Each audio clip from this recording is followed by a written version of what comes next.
Welcome to the Huberman Lab podcast, where we discuss science and science-based tools for everyday life. I'm Andrew Huberman, and I'm a professor of neurobiology and ophthalmology at Stanford School of Medicine. Today we are discussing cannabis, also referred to as marijuana.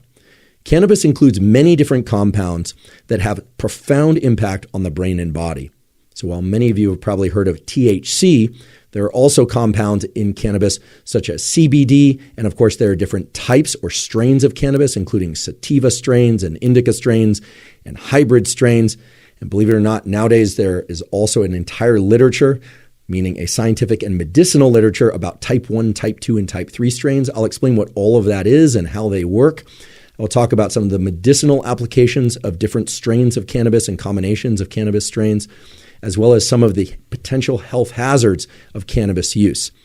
I want to emphasize that any discussion about cannabis has to be framed within the context that the legality of cannabis varies tremendously depending on where you are in the world. So depending on which country you're in, and even which state you're in or which area within a country, possessing and using and certainly selling cannabis can be either highly illegal or entirely legal or decriminalized or largely overlooked. You, of course, are obligated to know what those local laws are for you, where you live, and where you travel. With that said, today's discussion really will include a full picture as to where cannabis and the various and even very specific compounds within cannabis can be extremely useful in the treatment of some ailments, and where certain compounds in cannabis can be extremely dangerous for certain individuals to use, in particular individuals that have pre-existing genetic propensity for psychosis. That theme is going to come up again and again, but we are also going to talk about the role of cannabis in anxiety, in depression, both positive and negative effects. We'll talk about sex differences in terms of women versus men and how they react differently to cannabis. And I would be entirely remiss if I didn't include a conversation about cannabis, meaning THC, CBD, hybrid strains, etc., in creativity and different modes of thinking. Because as many of you probably know, or at least have heard about, cannabis can impact the way that we think, the types of memory systems we can access, and what's called convergent and divergent thinking, which is one way of conceptualizing what is commonly referred to as creativity. So today's discussion is going to include a lot of information, but I promise to make it clear and accessible to all of you, regardless of whether or not you have a background in biology or not. And today's discussion will also be quite nuanced. You'll find me routinely reading directly from specific research papers, something that, of course, we always do on this podcast. But today I'm really going to dig into some of the finer points of the methodology in papers and some of the statistics that were used and the specific populations of people that were studied. Because as it turns out, there are instances that we will discuss in which the use of cannabis can be immensely beneficial to one group and yet can be entirely detrimental to another group, even at equivalent dosages and depending on a number of different factors. So we will discuss what those factors are.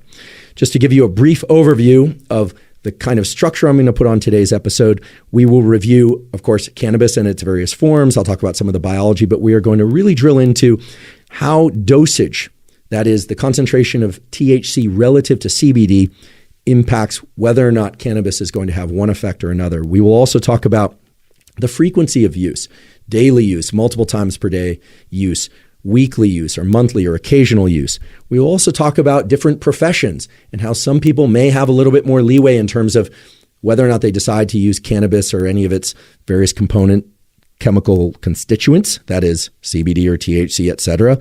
And for other professions, it might be entirely inappropriate because of the particular kinds of cognitive tasks those professions demand. We will also talk about genetic predisposition, again, sex differences, hormone effects, and I will also touch on what I think is the most important variable in determining whether or not cannabis is right or wrong for you, and that is your age at which you are considering starting or continuing use or ceasing use. What I can assure you is that by the end of today's podcast, you will have a quite thorough understanding of cannabis, how it works, what it does, what its potential benefits can be, what its potential hazards are, and whether or not it's right for you and the people that you know. I'm excited to announce that the Huberman Lab podcast has now launched a premium channel. The purpose of the premium channel is severalfold. First of all, I will be hosting regular AMAs, Ask Me Anythings, where you can ask me anything, and I will provide answers in depth to your specific questions about science and science-related tools for mental health, physical health, and performance. Now, there is a nominal cost to the premium channel. It's $10 per month, or you can pay $100 for the entire year. I should mention, however, that a significant portion of the funds raised through the premium channel are going to support not just the Huberman Lab podcast, which we will continue to release every Monday on schedule, of zero cost to all consumers content on mental health, physical health, and performance, but proceeds from the premium channel will also be used to fund research, in particular research done on human beings, so not animal models, but on human beings, which I think we all agree is a species that we are most interested in.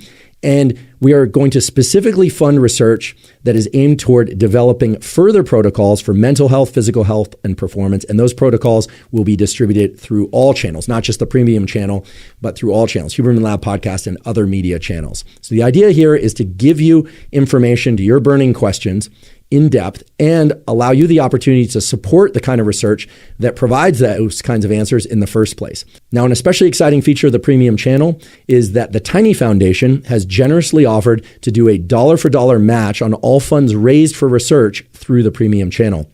So this is a terrific way that they're going to amplify whatever funds come in through the premium channel to further support research for science and science-related tools for mental health, physical health, and performance. If you'd like to sign up for the Huberman Lab premium channel, again, there's a cost of $10 per month, or you can pay $100 up front for the entire year. That will give you access to all the AMAs. You can ask questions and get answers to your questions, and you'll, of course, get answers to all the questions that other people ask as well. There will also be some premium content, such as transcripts of the AMAs and various transcripts and protocols of Huberman Lab podcast episodes not found elsewhere. And again, you'll be supporting research for mental health, physical health, and performance. You can sign up for the premium channel by going to hubermanlab.com/premium. Again, that's hubermanlab.com/premium. Before diving into all of that, I'd like to highlight a new, what I think is very useful and zero-cost resource. This resource is what's called non-sleep deep rest, or NSDR protocol. I've talked many times before on the Huberman Lab podcast about non-sleep deep rest, aka NSDR. NSDR is sort of an umbrella term for a variety of different practices. So these are behavioral practices that allow you to direct your brain and body into a particular state. And most typically that state is one of deep relaxation, but also one in which you can access your bodily and brain systems for teaching yourself how to relax in real time and how to recover some of the sleep that you may not be getting at night, and to restore levels of dopamine in particular areas of the brain that are involved in motivation and cognitive and motor control. Basically, NSDR is a wonderfully restorative tool. This has been demonstrated many times over now through quality peer-reviewed science. And there are neurochemical benefits, and there are physical benefits, and there are certainly psychological benefits. I highly recommend NSDR to anybody that has trouble falling asleep or that wakes up in the middle of the night and needs to get better at falling back asleep, as well as to anyone out there that has issues with anxiety or sort of self-regulation of any kind. And if you don't have any of those issues, it's also immensely beneficial just as a restorative for leaning back into focus work of any kind. Now, a number of people have reached out about finding NSDR protocols, and there are a number of different good ones out there floating around. I've decided to put a zero-cost NSDR script out there on the internet for people to access. So you can find it by going to YouTube and simply put my last name, Huberman, and NSDR into the search function. This is a YouTube channel that's hosted by Virtusan, which has a terrific app that includes NSDR and a number of other health and wellness protocols. But they've been quite generous in hosting a 10-minute NSDR read by me. This NSDR is distinct from, although I should say similar to Yoga Nidra, which some of you are familiar with.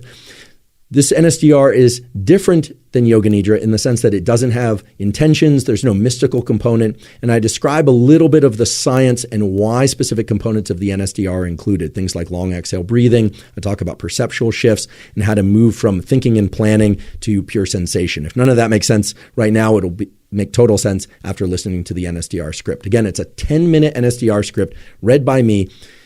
You can do this first thing in the morning when you wake up, especially if you didn't get enough sleep that night and you're feeling a little bit fatigued and you need to lean into the day with full vigor. You could do it at any point during the day or if you wake up in the middle of the night. Again, this is a zero-cost resource for you. You can find it by going to YouTube, put my last name in and NSDR. I encourage you to try it. And if you like it, or frankly, if you don't, you can just put that in the comment section there on YouTube. And I've put it there as a free resource to you so that you can benefit from the research-backed, peer-reviewed studies that point to NSDR as a very useful practice. Before we begin, I'd like to emphasize that this podcast is separate from my teaching and research roles at Stanford. It is, however, part of my desire and effort to bring zero-cost to consumer information about science and science-related tools to the general public.